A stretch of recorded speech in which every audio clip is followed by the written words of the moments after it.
Sexy people. It is Dave. It is Duncan back from Metal Epidemic for another album review. And for this review, Duncan and I have been checking out the new album from German progressive metal band Unprocessed. I'm laughing because I'm thinking to myself, if they've seen the interview video, they know that we've recorded this about the same time because of the t-shirts. Yes, absolutely. We've just finished chatting to the guys as well, so not that I want to name drop, but kind of a big deal now, Dave, me and you. Kind of a big deal. Yep. BFFs with Unprocessed. Links below to that interview if you want to check it out. We just had a chat about the album. Have a little look. The band's new album and everything in between will be released on December 1st, 2023. Firmly established as an innovative force in the progressive music world, Unprocessed are lauded for their unique approach that transcends genre barriers. The masters of merging guitar-driven and virtuosic flavours of pop, rock and metal, Manuel Gardner, David Levy, Christoph Schultz and Leon Pfeiffer now embark on the next chapter of their journey with and everything in between. On this new album, the band are taking all influences and combining them into an ultimate evolution of everything Unprocessed have ever been, while still adding a new flavour and style to the mix. Epic riffs with intricate licks and mind-bending rhythms, brutal breakdowns, epic guitar solos and big, catchy choruses. And everything in between can literally be described as everything in between the extremes of life.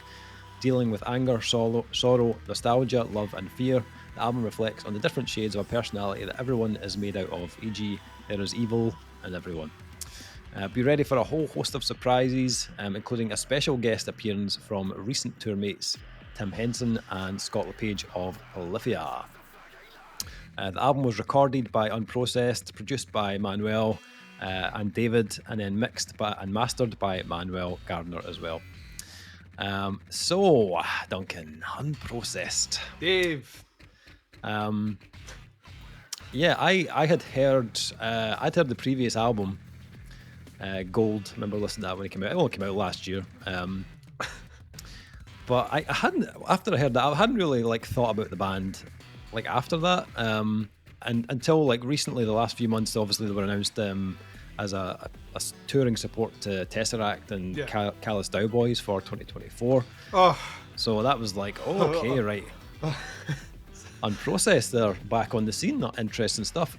And obviously a new album was announced, and they dropped the first single from the album, which was a track called Thrash. And I remember clicking on that and having a listen. I was not expecting it to sound anything like it did, based on what I'd heard on the previous album. So I was definitely intrigued to hear where we were going to go with this new album. I hadn't realised either that they had a back catalogue of 5 albums. I didn't realise they went as far back, 2014, 2016 they had albums from. So I was I feel we should have heard these albums already, based on the fact that we had a website running back then as well. I was kind of surprised that I hadn't come across them before the previous album.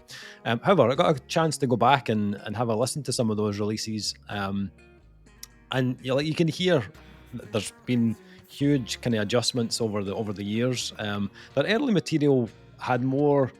It was still progressive, but it had a more of a kind of metalcore kind of flavor into it. But then as the releases go on, 2018's Covenant and Artificial Void, especially on their last album, you can really hear the band kind of branching off into different territory, stylistically, bringing in more pop and R&B elements into the mix. Gold was a bit of a kind of anomaly in their back catalogue. It kind of pulled back on all the heaviness and leaned further into that R&B and kind of the pop kind of characteristics. This new album is noticeably heavier than Gold. If you've heard Thrash or Blackbone, you'll hear that the band are firmly back with the thickest of guitar tones for this album. It is filthy guitar tone. Yeah, it's a flexing guitar tone. You know what I mean? It doesn't always the beauty of it is they do that kind of we strip things out and have it a little bit cleaner, and then the flex comes on, and when the flex comes on, stank face is a real thing. Like, when you, and some people are like, oh, do you really pull it? Like, yeah, I've been sitting at my work desk, and then all of a sudden went like that. And this album has many moments that made me pull angry Robert De Niro face. You know what I mean? Oh, yo. Yep.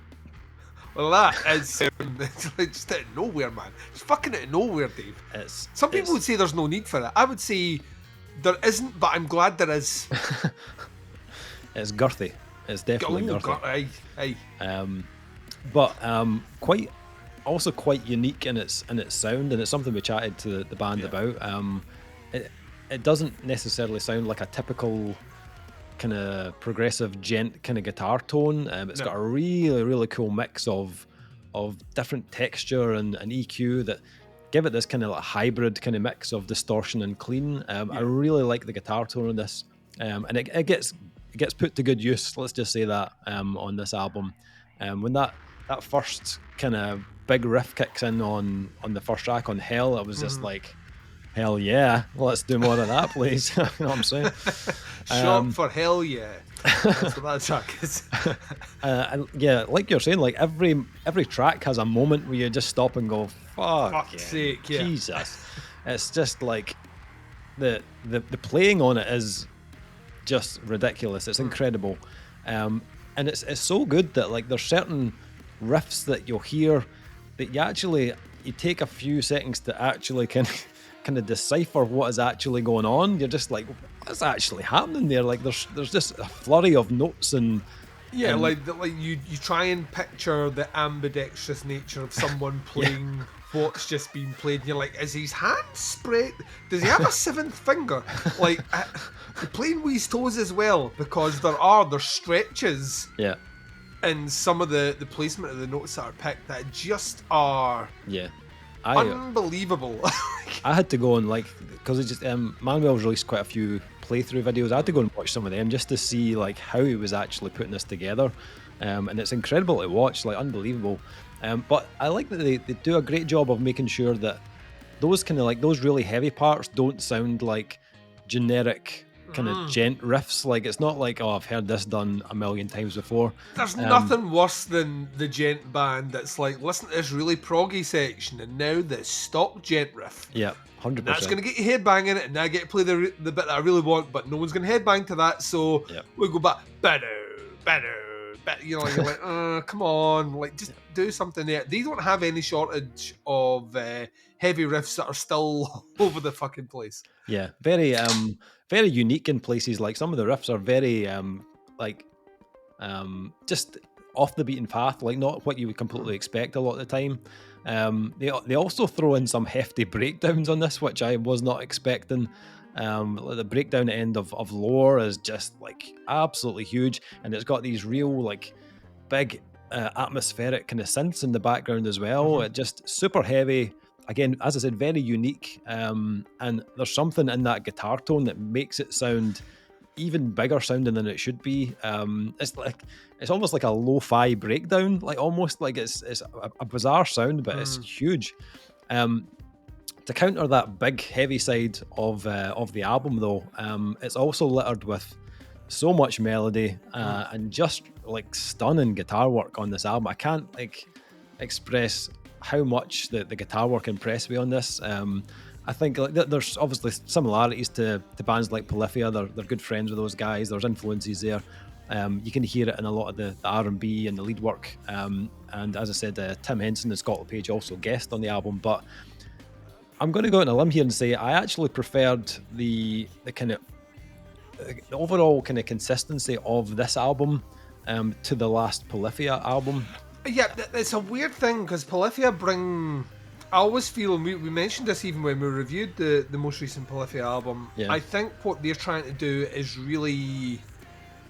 It's everything in the kitchen sink. So I don't ever feel with those guys that there's a right, you know, but like we can do everything, but it raps off the table here, and then all of a sudden rap kicks in. You're like, what's that? I get a feeling of that.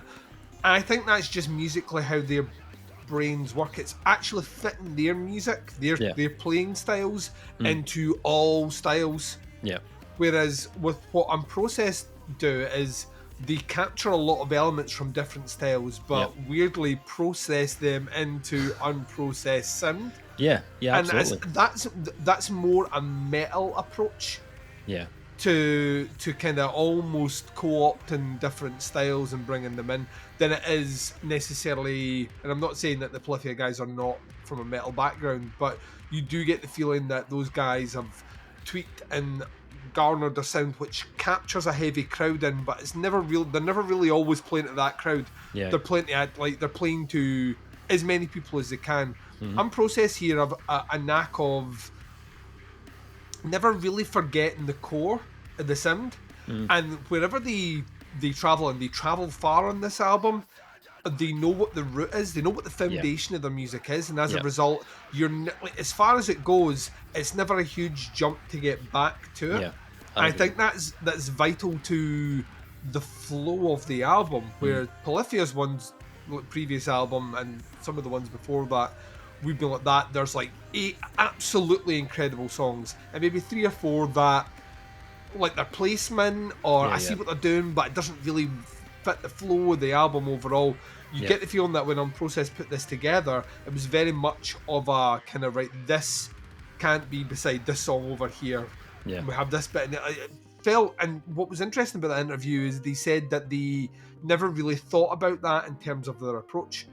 Which to me just means that it's programmed in. They just know what fits on an album, and as a result, it doesn't feel like they're having to think about it. It's just naturally there. Yeah, absolutely. You can feel there's like a kind of like a vein that runs through this album, and it keeps everything thematically linked, and it doesn't feel disjointed in any kind of way. I agree with you. I think that the last Polyphia album had some detours. It felt a little bit disconnected at times.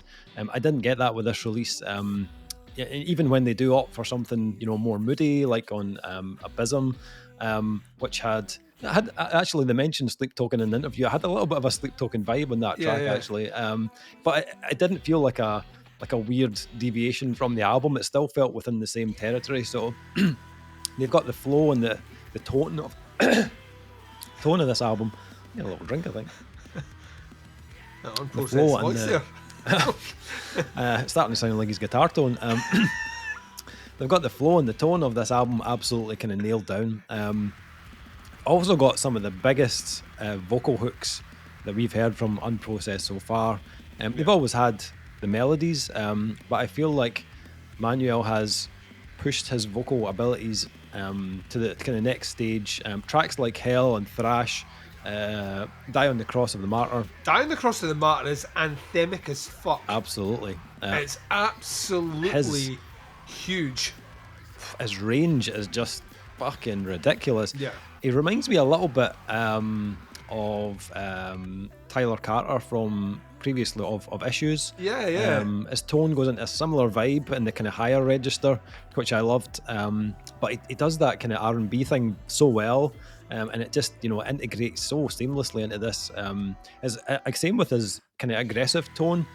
Great mix of different tones and registers on there, and it was cool to hear like tracks like Lore where they just go, right, fuck it, no clean vocals, we're just going to go heavy as fuck on this one. I really like that kind of side of them as well.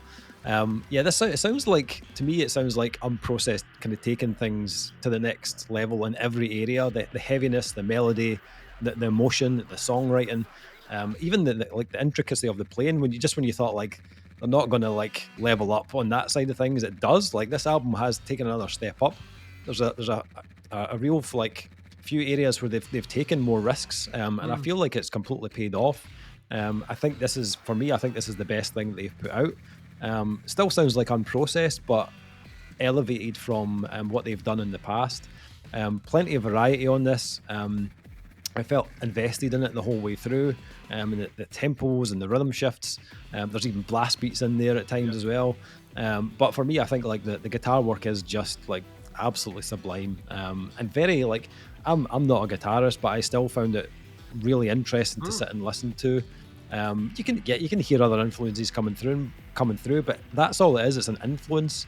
Unprocessed have put their stamp on this album. It never felt like an album solely for guitarists either. No. Which, again, I'm not shitting on Polyphia here, but I felt like some of that stuff did feel a little bit like this is for the musos type thing. And this album could have been, 40 minutes of just flexing because they're good enough, but it never felt like that. It never felt like it was overcooked or like unnecessarily stuffed with ideas. Everything felt well placed and balanced out to give you the kind of most reward from the songs, even down to the subtle layers of the synths as well, adding background warmth and depth. Yep. There's a lot of thought that's went into that. I appreciate that. Last thing I want to mention is just the production on it, which we touched on in the interview as well. These guys done everything themselves, recorded, produced the album, and it's fucking unbelievable. Like the punch from this album is just insane. But the tones are so well captured. You can hear every little pinch and slide that the guitar makes. Those clean runs are just absolutely beautiful to listen to. But the heavy parts have this low end kind of rumble that just, oh man, it just fits so well with those kind of huge grooves. Sounds massive. Drums all recorded naturally as well. I loved the sound of this album. I thoroughly enjoyed this. And every time I kind of listened to it, I enjoyed it a little bit more each time. So congrats on the album, guys, because you've absolutely killed it on this one. What about yourself? Anything you want to add to that? Not much more than what you said. I think that the album kind of had me in for the keeps by the time we were getting towards the end, and I realised that with all the different switch ups and all the different things that we're doing, the fact he could throw in a cheeky disco beat at the start of "I Wish I Wasn't" as an opener, with this fucking horribly detuned groove. I was just like, oh, there's all bets are off here, but in the best possible way. Yeah, it's infectiously catchy. It sounds huge and anthemic. It is heavy as balls. Yeah. But the detail and the colour that's all over the album is the bit that kind of floored me more than anything. Like, you could be the most technically supreme guitarist in the world, but if you don't have a guitar tone and a good production that underpins that, then, I'm never going to appreciate it. Everything has so much detail and so much character that it just stands out. And yes, this is a guitar-driven album, but at no point does it feel like you lose track of the incredible work the drums are doing, the virtuoso bass playing, or like you mentioned before, the incredible vocal range that's on display here, which can stick in a mid-range and sound like haunting and beautiful, or can sweep up high and give you chills. It really is an album that captures, I think, the best of what the band has to offer. And this is them coming, they said it in the interview, this is them coming back trying to do something heavy. And you could argue and make the case that this is the best thing they've done. So yeah, I get the feeling Unprocessed are one of those rare anomalies that so many albums in, this is maybe them just hitting their stride.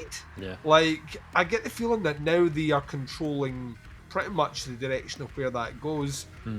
All bets are off, and you don't know. That's the other thing as well from the previous album, which I did check out. I like when it actually came out. I don't know what the next album's going to be like, and it sounds like those guys don't either. That's kind of an exciting place to be in. Labels don't always afford you that opportunity when there's someone saying, no, we need a song like this song that sold, X amount on the last album. You need to write another album like that. With that pressure off, I think it makes them a far more interesting entity. And I'm very much looking forward to seeing them on arguably one of the most exciting bills that we're going to get a chance to see next year, because all three of those bands are just going to be fucking killer live. So yeah, I think they should. I know they are very proud of what they've done, but I just want to kind of really shout out more about it. I think they should be very, very, very proud of what they've done, because they've released a very technically very intricate album, but catered it in such a way that there's absolutely no way metal fans won't just have a fucking ball when they listen to it. Twists and turns and re-listen value for weeks. So well done. Well played, Unprocessed, if that is in fact your real name. Scores. for the new Unprocessed album. What would we score this album? It's a high scorer for me. I really enjoyed this, and I think for me it's probably the best thing that they've done over the last 4 or 5 albums they've released. I think it's as good as their previous albums were. I think this one's going to push Unprocessed to that next level. I think it's bigger and better in every way, and I only imagine it's going to sound incredible live. I'm going to go 4.5 on this. I really enjoyed it. What about yourself? I'm right there with you. I think this is fucking great. Absolutely great. I don't think we've heard their best album yet. Yeah. I think we've seen a different side of the guitar playing, the production, certainly the vocals. It would not surprise me if the next album that comes out is completely fucking flawless and a masterpiece. I don't think they're far from it, to be honest. So yeah. 4.5 from me. Nice. And everything in between comes out on December 1st. Unprocessed of the band. Check out the links below to the band, to the pre-order, all that sort of stuff. Have a listen, see what you think. Check this one out. We thoroughly enjoyed it. I hope you do too. That is the review. Thank you for checking it out. We'll be back with another review very soon, but until then, take care. Speak to you soon. Look at that, huh?